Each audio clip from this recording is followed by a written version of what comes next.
네, 오늘은 느헤미야 5장으로 말씀을 전합니다. 사람은 누구나 자신의 삶 자체에 의미를 부여하고 싶어 합니다. 무엇을 위해 또 무엇을 따라 살았는가?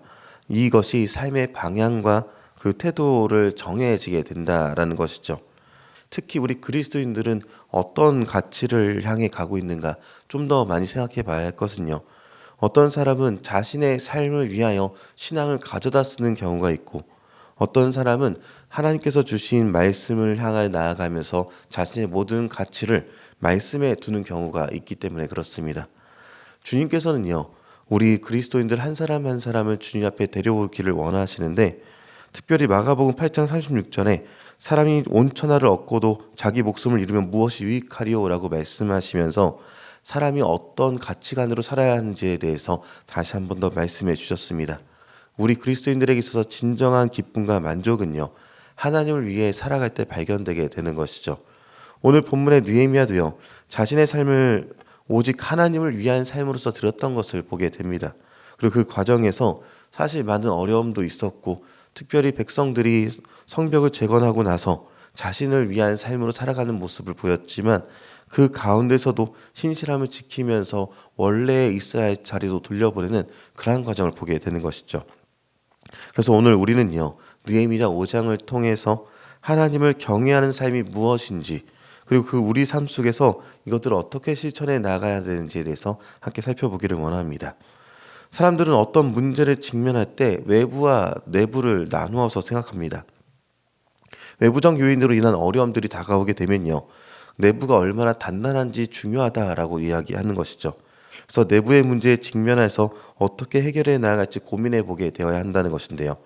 내부에서부터 일어나는 문제가 가장 대처하기 어렵기 때문에 그럴 것입니다.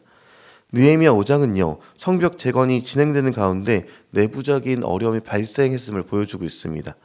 1절에서 유다 백성들이 부르짖는 장면을 볼 수가 있는데, 그들의 고통은요, 외부의 적 때문만이 아니라 내부의 경제적 불평등과 억압에서부터 비롯되었다라고 기록하고 있습니다. 생계를 위해서 살아가다 보니까 땅을 저당 잡히기도 했고요. 무거운 세금에 시달리기도 했고, 심지어 자녀들을 종으로 팔아야 하는 상황까지 와서 너무나도 어려움이 있다라고 울부짖고 있었다라는 것이죠. 이러한 현실은요, 그들이 한 공동체로서 하나님을 섬기고 성벽을 재건해 가는데 많은 걸림돌이 되고 있었다라는 것입니다. 느헤미야는 이러한 문제를 듣고 크게 분노했습니다. 그런데 그 분노하고 났을 때 즉각적으로 이것을 자신의 생각대로 아무렇게나 판단해서 없애기보다는 깊이 생각하고 난 후에 귀족들과 관리들을 책망하면서 해결책을 제시하는 모습을 오늘 본문에서 보여주고 있습니다. 그는 하나님을 두려워하는 마음으로 동족 착취하는 것을 멈추라라고 말했고요. 공의로운 방법으로 문제를 해결할 것을 요청했던 것이 오늘 본문의 내용인 것이죠. 결국 귀족들과 관리들은요, 회개하면서 약탈한 재산들을 다 돌려주겠노라라고 맹세하고 공동체는 다시 회복을 위해 걸어가게 되는 것이 오늘 본문의 내용입니다. 오늘날 우리 삶 속에서도요, 비슷한 문제가 존재할 수가 있습니다.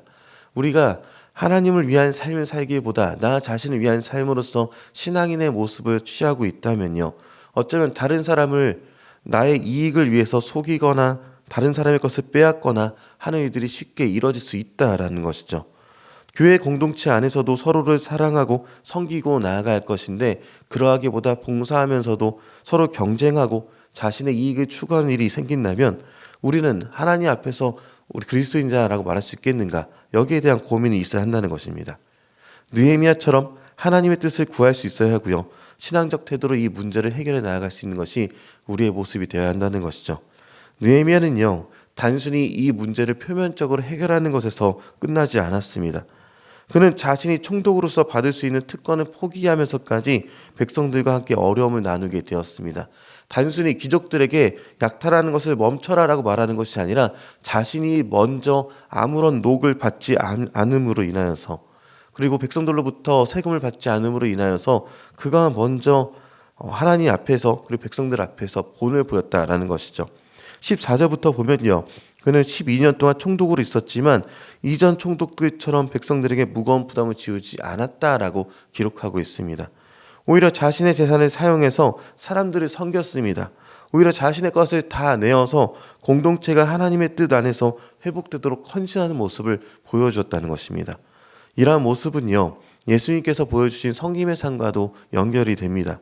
마가복음 10장을 보면 예수님께서는요, 인자가 온 것은 섬김을 받으려 함이 아니라 도리어 섬기려 하고 자기 목숨을 많은 사람의 대속물로 주려 함이라, 이렇게 말씀하셨습니다. 진정한 리더십은요, 권력을 가져서 다른 사람의 것을 빼앗으면서 나타나는 것이 아니라 예수님처럼 섬김을 통해서 나타나게 됩니다. 느헤미야처럼 섬김을 통해서 나타나게 되는 것이죠. 우리의 가정과 교회 그리고 사회 속에서도요, 이런 섬김의 리더십이 우리에게 필요합니다. 우리가 높은 자리에 있든 낮은 자리에 있든 어떤 자리든 상관없습니다. 하나님께서 우리에게 주신 기회와 자원을요, 어떻게 사용할 것지를 고민해 봐야 할 것은요, 내가 가진 것을 나누고 함께 고난을 짊어지게 될 때 하나님께서 기뻐하시는 공동체를 세워가게 된다는 것이죠. 만약 우리의 삶의 목적이 내가 굴을 쌓는 데 있다면 이러한 섬김의 모습은 없을 것입니다. 그러나 우리의 삶의 목적이 주님의 말씀 안에 있다면 넉넉히 가능해진다는 것이죠. 느헤미야는 마지막 19절에서 하나님께 기도하기를요, 내가 이 백성을 위해서 행한 모든 일을 기억해 주셔서 내게 은혜를 베풀어 달라고 기도하게 됩니다. 이것은요, 자신의 공로를 드러내려고 하는 것이 아니라 하나님 앞에서 신실한 삶을 지속하기 위한 간구의 모습이었습니다. 그는 사람들의 인정보다 하나님의 인정을 간구했습니다. 우리도 하나님을 경외하는 삶을 살아야 하는 것은요, 세상의 가치관과는 다르게 우리는 하나님을 의식하며 정직하고 신실하게 살아갈 수 있어야 한다는 것이죠. 때로는 손해를 볼 수도 있습니다. 어쩌면 세상의 기준에서는 성공하지 못한 삶처럼 그렇게 보일 수도 있을 것입니다. 그러나 우리가 하나님을 경외하며 살아갈 때 하나님께서는요, 우리의 삶을 책임져 주십니다. 하나님께서 책임져 주시기 때문에 우리가 넉넉히 섬기는 삶을 감당할 수 있다는 것이죠. 오늘 본문의 느헤미야를 통해서 우리는 신앙적 문제 해결, 섬김의 삶, 그리고 하나님을 경외하는 태도의 중요성에 대해서 생각해 봤습니다. 우리가 하나님을 경외하고 사랑하며 살아갈 때 우리의 가정과 교회, 그리고 우리가 속한 공동체는 우리의 섬김을 통해 하나님의 나라로 변화되어져 가는 것을 보게 될 것입니다. 혹시 오늘 우리의 삶 속에서 해결해야 할 내부적인 문제가 있습니까? 아니면 섬김의 기회를 놓치고 있지는 않습니까? 하나님을 경외하는 삶을 실천하기 위해서 우리는 어떤 결단을 내리고 살아가고 있는지 고민해 봐야 하는 것이죠. 그래서 이 시간 느헤미야처럼 하나님 앞에서 신실한 삶을 살아갈 것을 다짐하며 기도하시기 바랍니다. 하나님께서 우리 가운데 함께 하시고요, 우리의 모든 행함을 통해서 영광 받으시기를 주님의 이름으로 축원합니다.